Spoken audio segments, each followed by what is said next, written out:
ازاي بتخلي بالك ان الفلوس كلها تبقى حلال ما فيهاش اي شبهه او فيها اي حرمانيه؟ مع ان على فكره برضو موضوع تشغيل الفلوس ده ساعات برضو بيبقى فيه شبهه، فازاي بتعمل ده؟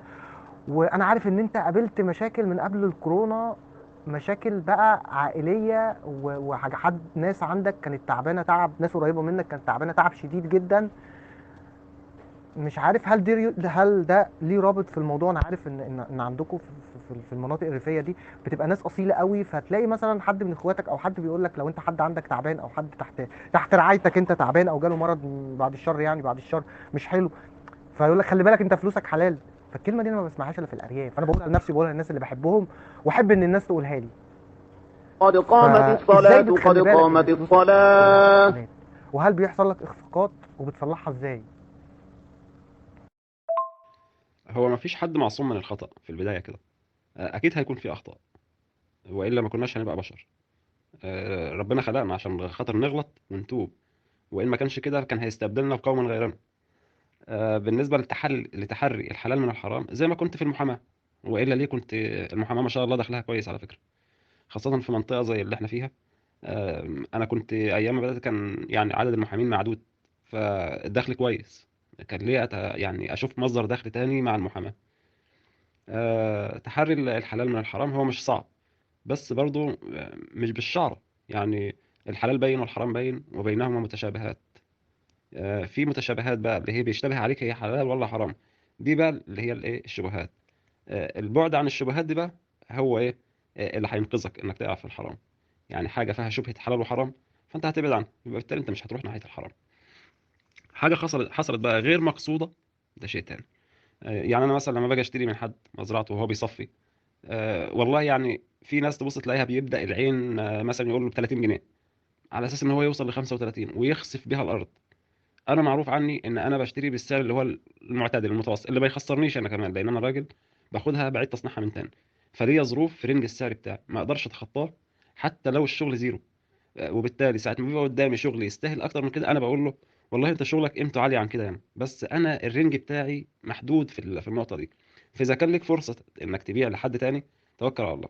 مفيش والدنيا واقفه خلاص، فانا اللي هشتري. بس انا سعري ظالم شغلك، ومع ذلك انا ما اقدرش اشتري اعلى من كده. والله بوضح النقطه دي دايما. يعني اخرها امبارح واحد بعت لي صور لشغل، قلت له والله شغلك انت لو هتسالني انا، او مع ان انا اللي بشتريها، هقول لك يعني سعري اعلى من كده يعني، بس انا حاكمني سوق اللي انا بشتغل فيه، لازم يكون رينج السعر كذا. في ناس تدخل تخسف بالحاجه الارض وتقول لك هي ما تساويش اكتر من كده، ويقنعك بكده ويشيلها. فدي برضه من ضمن الحاجات اللي فيها شبهه. الايمان الكتير، الحاجات اللي زي دي الواحد بيخلي باله منها. اصل في الاول وفي الاخر هي الموضوع كله مش فلوس، يعني احنا مش بما اننا ناس بنفكر في التجاره ومش عارف ايه فبقت حياتنا كلها هي فلوس، لا. في حاجه اسمها حلال وحاجه اسمها حرام برضه. وبالنسبه لفلوس الناس، يعني انا كنت اول ما بدات والله ممكن ما كنت بنام بسبب بسبب النقطه دي.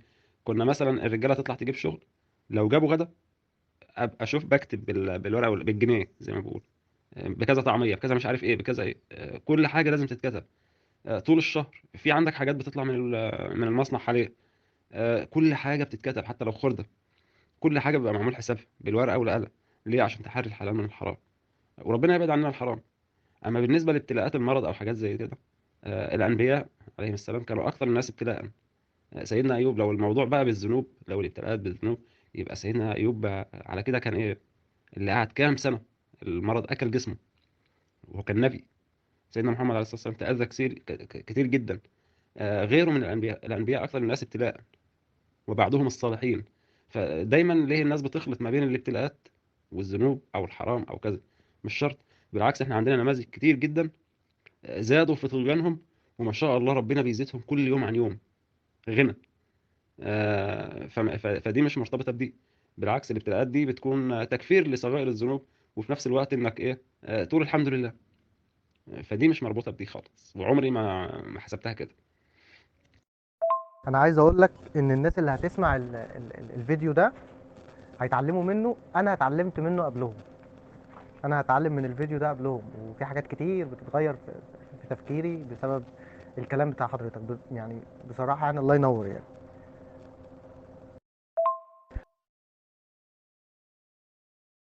بالمناسبة، حجم التصفية